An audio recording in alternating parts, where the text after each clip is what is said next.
Hello students, इस video में हम जानेंगे क्लास 12 केमिस्ट्री के 10 most important question and answer.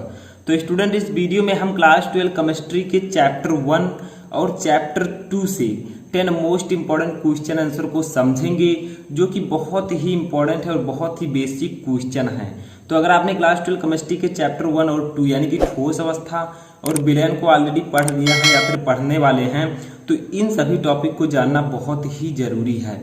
तो इन 10 क्वेश्चन को जरूर तैयार कर लीजिए। बहुत ही छोटे छोटे क्वेश्चन है, बहुत ही बेसिक क्वेश्चन है, ठीक है। तो बड़े बड़े तो आप जो है टॉपिक पढ़ लेते हैं, लेकिन छोटे जो क्वेश्चन होते हैं उनको भी मैं आपको प्रिपेयर कराऊंगा, और जो बड़े क्वेश्चन है उनको भी मैं आपको प्रिपेयर करा चुका हूँ, टॉपिक भी मैं पढ़ा चुका हूँ। तो चलिए पहले हम क्वेश्चन एंड आंसर को समझते हैं। तो देखिए, आपका फर्स्ट क्वेश्चन है ठोस अवस्था चैप्टर से, यानी कि सॉलिड स्टेट चैप्टर से। क्वेश्चन क्या है कि CaCl में कौन सा दोष पाया जाता है, यानी कि जो CaCl होता है इसमें कौन सा दोष पाया जाता है, ठीक है। तो इसमें सिंपली जो पाया जाता है वो होता है साटकी दोष। जब मैं आपको साटकी दोष पढ़ा रहा था तो मैंने इस टॉपिक को और इस एग्जाम्पल को बताया था, ठीक है। मैंने सभी टॉपिक जो है ठोस अवस्था, विलयन और सभी टॉपिक मैंने और भी चैप्टर्स के पढ़ा दिए हैं। तो मैं लिंक डिस्क्रिप्शन में दे दूंगा प्लेलिस्ट का। उस प्लेलिस्ट में आपको सभी वीडियो मिल जाएंगे, बस आप लोग उस पर क्लिक करके सभी वीडियो को देख सकते हैं। जो आपको समझ में आ रहा है, जो समझ में नहीं आ रहा है, उसको आप आसानी से समझ सकते हैं। तो CaCl के क्रिस्टल में साटकी दोष पाया जाता है। इसके बाद में हमारा सेकंड क्वेश्चन है, ये भी ठोस अवस्था चैप्टर से है, कि अतिचालकता प्रक्रम की खोज किसने की थी, यानी कि अतिचालकता जो है इस प्रक्रम की खोज किसने की थी। तो इनका नाम है कैमरलिंग ओस ने, ठीक है। तो कैमरलिंग ओस ने जो है अतिचालकता प्रक्रम की खोज की थी, यानी कि अतिचालकता क्या होती है, इस शब्द का उपयोग इन्होंने सबसे पहले खोज किया था, कैमरलिंग ओस ने, ठीक है। कैमरलिंग ओस ने, समझ में आया। तो ऐसे आपको सभी समझने हैं। तीसरा देखिए क्या है कि किस दोष वाले क्रिस्टल का घनत्व तो अपरिवर्तित रहता है, यानी कि ठोस में कौन सा ऐसा दोष है जिसमें क्रिस्टल, अगर वो दोष हो जाए क्रिस्टल में तो उसका घनत्व जो है वो नहीं बदलता है। क्योंकि मैंने बहुत सारे दोष बताए, जैसे रिक्तिका दोष, ये सब जो है इसमें दोष, इस दोष में जो है घनत्व जो है बदल जाता है, ठीक है। तो कौन सा ऐसा दोष है जिसमें क्रिस्टल का घनत्व नहीं बदलता है, वो अपरिवर्तित रहता है। तो ये दोष है आपका फ्रेंकल दोष। तो इन सभी दोष को मैं डीपली पढ़ा चुका हूँ चित्र के साथ, तो आप लोग जाकर देख सकते हैं, जिस प्लेलिस्ट में मैं लिंक दूंगा, यानी कि जो प्लेलिस्ट मैं डिस्क्रिप्शन में दूंगा उसमें सभी वीडियोज आपको मिल जाएंगे, ठीक है। तो फ्रेंकल दोष एक ऐसा दोष है जिसमें अगर ये दोष फ्रेंकल दोष हो जाए किसी भी क्रिस्टल में तो उसका घनत्व नहीं बदलता है, ठीक है। तो ये था आपका तीसरा क्वेश्चन, ठीक है। अगर आपको इसके बारे में डीपली जानकारी चाहिए तो आप मेरे वीडियो को देख सकते हैं, फ्रेंकल दोष क्या होता है, जिसका लिंक आपको डिस्क्रिप्शन में मिल जाएगा, ठीक है। इसके बाद में हमारा चौथा क्वेश्चन है कि किस क्रिस्टल में साटकी तथा फ्रेंकल दोष दोनों पाया जाता है, यानी कि ऐसा कौन सा क्रिस्टल है जिसमें साटकी दोष और फ्रेंकल दोष दोनों एक साथ पाए जाते हैं। तो वो जो है आपका वो है AgBr, ठीक है। AgBr जो है यानी कि सिल्वर ब्रोमाइड, Ag है सिल्वर, Br ब्रोमाइड। तो सिल्वर ब्रोमाइड का जो क्रिस्टल होता है इसमें साटकी और फ्रेंकल दोष दोनों पाए जाते हैं, ठीक है।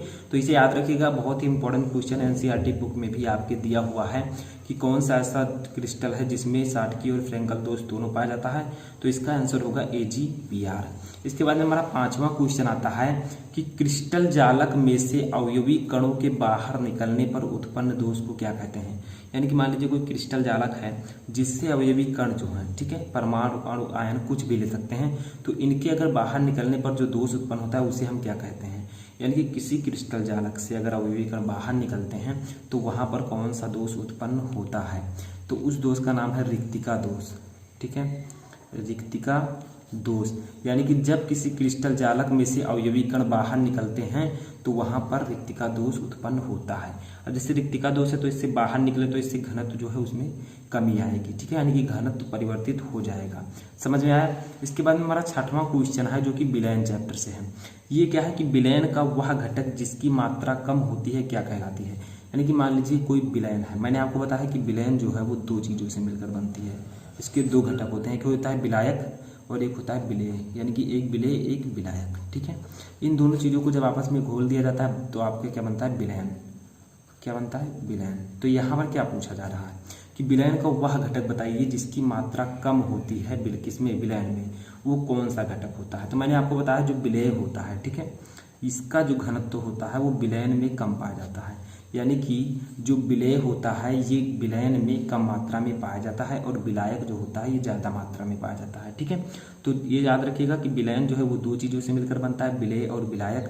तो विलेय क्या होता है, जिसकी मात्रा विलयन में कम पाई जाए, तो ये विलेय होगा। और अगर यहाँ पर पूछा जाता कि विलयन का वह घटक जिसकी मात्रा अधिक होती है वो क्या कहलाती है, तो आप लोग लिख देंगे विलायक। ठीक है, तो ये होगा इसका सही आंसर। समझ में आया। इसके बाद में हम देखेंगे अपना 7वां क्वेश्चन। तो स्टूडेंट हमारा 7वां क्वेश्चन क्या है कि ताप में वृद्धि करने पर हीलियम गैस की जल में विलेयता पर क्या प्रभाव पड़ेगा।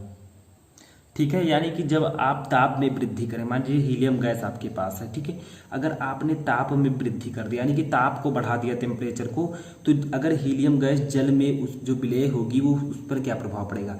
यानी कि अगर आप हीलियम गैस जो है इसकी ताप में वृद्धि कर दें तो ये जल में घुलेगा या फिर इसका क्या प्रभाव देखने को मिलेगा। तो आपको याद रखना है कि जब ताप में वृद्धि करेंगे तो हीलियम गैस की जल में विलेयता जो है वो बढ़ जाएगी। ठीक है, बढ़ जाएगी। समझ में आया। तो ये याद रखिएगा, यानी कि इसका सीधा सीधा कारण है क्योंकि जो हीलियम गैस है, ठीक है, वो हीलियम गैस को जल में घोलने पर ऊष्मा जो है वो उत्पन्न होती है। ठीक है, यानी कि सिंपली आपको समझना है कि ताप में वृद्धि करने पर हीलियम की जल में विलेयता बढ़ जाती है। क्यों बढ़ जाती है, क्योंकि हीलियम गैस को जल में घोलने पर ऊष्मा का अवशोषण होता है, इसीलिए ताप बढ़ाने पर विलेयता में वृद्धि होती है। यानी कि जल में आप जब घोलेंगे हीलियम को तो वो जो है ऊष्मा का अवशोषण करेगा, इसीलिए जो है हीलियम गैस को जल में विलेयता अगर आप ताप बढ़ाएंगे तो बढ़ जाएगी। ठीक है, इसके बाद में देखिए हमारा 8वां क्वेश्चन आता है कि गोताखोरों द्वारा श्वसन के लिए प्रयुक्त किए जाने वाले गैस सिलेंडर में किस गैस को मिलाया जाता है। यानी कि जो गोताखोर होते हैं, पानी में जो है डुबकी लगाते हैं, वहाँ पर चलते हैं, ठीक है, पानी में तैरते हैं, वो जो होते हैं वो श्वसन के लिए प्रयुक्त किए जाने वाले गैस सिलेंडर जो बोले जाते हैं उसमें कौन कौन सा गैस होता है। ठीक है, ये आपको बताना है। तो गोताखोरों द्वारा श्वसन के लिए उस गैस सिलेंडरों में किस गैस को मिलाया जाता है, तो यहाँ पर हम इसे डीपली समझेंगे। तो देखिए इसमें होता क्या है, सिंपली हीलियम होता है। ठीक है, हीलियम यानी कि He। अब यहाँ पर हम समझ लेंगे कि कितने मात्रा में क्या क्या होता है। तो देखिए हीलियम आपका होता है 11.7%। ठीक है, उसके बाद में आपका होता है नाइट्रोजन होता है 56.2%।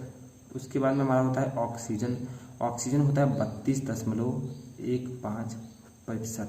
यानी कि गोताखोरों द्वारा श्वसन के लिए प्रयुक्त किए जाने वाले गैस सिलेंडर में हीलियम पाया जाता है 11.7%, नाइट्रोजन 56.2%, ऑक्सीजन 32.15%। ठीक है, तो ये आपको याद रखना है। 9वां क्वेश्चन है कि अशुद्ध जल यानी कि शुद्ध जल की मोलरता कितनी होती है। तो ये मैं आपको बहुविकल्पीय में भी बता चुका हूँ कि शुद्ध जल की मोलरता 55.56 होती है। इसके बाद में हमारा लास्ट क्वेश्चन आता है कि मोलरता का सूत्र क्या होगा। तो मोलरता का सूत्र जो होता है उसको समझ लेते हैं। मोलरता स्मॉल m बराबर होता है, ठीक है, विलेय के मोलों की संख्या